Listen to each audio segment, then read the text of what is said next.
We have the moderator here. Please tell everybody, sir, who you are so they can know what's going on. I apologize because I want them to know. So we have the moderator.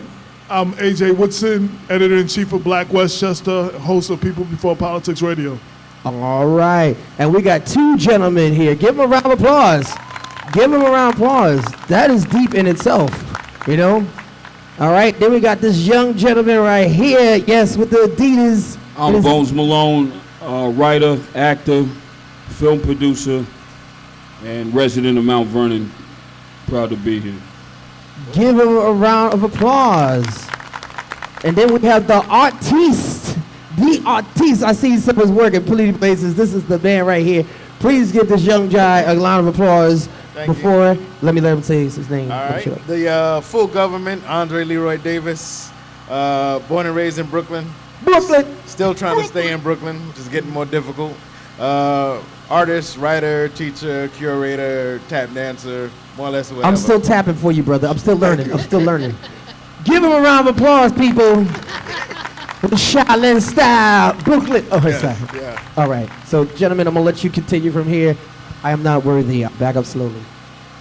All right, so I guess we're going to get started. I'm pleased to be here with two people that I've known for a very long time and have a lot of respect and have a lot of history in the game of hip-hop. Yeah. So at one point or another, we all had something to do with the source. So let's start there. So, well, I probably had the longest bid. Everybody, I was there for 16 years straight, 1990 till 2006. Every issue, I think I missed one issue, which was a Guru issue. But the reason why I was there so long, I was not in the offices daily. You know, if you had somebody upset and you weren't in the offices, it was easy to get away with stuff. Absolutely. You know what I mean? So whenever Benzino or Dave was mad at me or called me, and I said no, I wasn't going to draw something, you know, I still was there because I had no problem telling them no, because if they made me draw something that I didn't want to do, I'd be gone. So that was it. The Source magazine that was the glory time in hip hop, because no other magazine before then actually embodied hip hop culture. You know, you had rock magazines. And, right. You know, you also had rap pages on the West Coast, I believe, and there was a couple of others, but the Source was the official hip hop magazine. The Bible of hip hop. Yeah, it was, you know, which became the Bible of hip hop because of the departments that it had.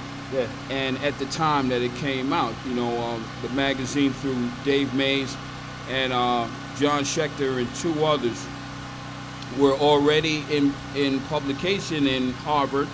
You know, they were Harvard students, and then they went, you know, which I'm just saying this for the sake of those who don't know. Right. And, you know, it also speaks to the fact that, you know, those who are not black or Latino in our culture can still represent our culture because they're so deeply influenced by it. And which is what helped me to leave Spin Magazine, which is a rock magazine, and go with them because, you know, we were all under 30. We were all young, and we were enthusiastic about not just what hip-hop is, but what it could be. Right. With, you know, with the allowance just to let our talents and our dreams just have full reign. So you had Spin first before the Source? Yeah, I was at Spin first. All right. Because I know for me, anytime I wanted any kind of hip-hop, it was either like an occasional article in the Village Voice. Yeah. Right. It was like occasional article in Havelock Spin, Nelson. occasional article in Rolling Stone. You had to find it. Yeah. And then, of course, Word Up and Rap Pages, where I got most of my visual references from. But once the Source came in, like Bone says, it was front page to back page, nothing but hip-hop. Completely. For me, I started out with the fanzines. I actually started out with Word Up and Black Beat, coming from an artist. Yeah. And then into some magazines thought it was a good idea to have an artist review another artist's music. Okay. So that's how I got into the whole writing thing. Yeah. But I met them as an artist, Dave and John, at Harvard back in '88. Because and at that point they were like on the third issue, and the first one was just a yellow piece of paper front and back that they read on their computer. Yeah.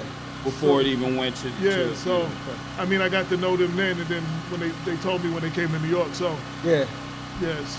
So when I first met them, I know for me, I had no idea it would become what it came. With y'all? Well, I had got out of college in like 1987. So I started freelancing. I had already done work for like Discover Magazine, Playgirl, Emerge, all that type of thing. But I wasn't really drawing people who looked like me. Right. So I was out there with my portfolio, hustling, hitting different magazines, and I happened to be over by like Broadway and Lafayette, and I saw Source magazine for the first time in a newsstand. Right. Went to the corner booth, called up about dropping my portfolio off to be looked at. They had no idea what I was talking about dropping off portfolios. Right. John Schechter was like, come on over. I came over, met with him. He said he wanted to always add an element from like Mad Magazine and artwork into the mix. He asked me if I could come up with an idea for Eazy-E and bring it in like 2 days. That's what I did, and so I had no idea what it was gonna be, where it would go. I just knew I was getting ready to draw people that looked like me. Now I know this is the Comic Expo, so Yeah. hip hop and comics have always gone together. Like we said, RZA and Afro Samurai, and another person we all worked with, Cheo, Yeah. doing Luke Cage. Yeah. You know what I'm saying? Like it's real good to see that. Yeah. Yeah.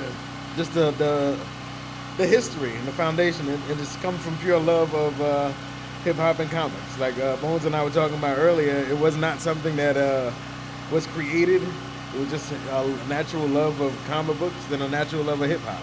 So it was just like common sense to blend them, because that's what we already were doing as kids, as teenagers and whatever. Yeah, hip hop is, greatly influenced by comics. Period. As a matter of Absolutely. fact, the first influences of hip hop culture is comic books. Right. We learn to dress, the color coordination from comic books, the storylines that we live out from comic books, the influences of a street name as opposed to your government name, comic books. Right. You look at the Justice League, everybody in the Justice League knows each other. They know each other's first name. Nobody else knows that outside of that circle. Right. So in hip hop culture, as a rapper, as a DJ, as a graffiti artist, break dancer, same thing happens. I came from the graffiti side. So for me, the early influences, was of course Luke Cage and Power Man. Yes. You know what I'm saying? From back in those days. But in our era, in the early 80s, it was Vaughn Baudet. Vaughn Baudet with the Cheech Wizard. He had so many he had like about 3 or 4 different brands of comics. And they used to say you couldn't even find them. They sold them across the street from Art and Design, which was his high school. Yeah. And a lot of graffiti artists came from Art and Design. Some of the best in the city went to Art and Design High School, and right across the street was those comic books.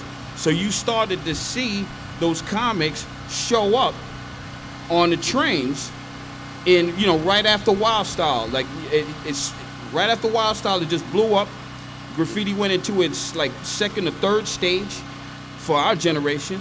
And then you saw Vaughn Baudet characters in those comic books with Gandhi White, and Lee Quinones and stuff like that. So it really was, those are the stages where, again, even for our generation, comic books was a big part of our culture by the way we dress, the way we talk, and especially visually.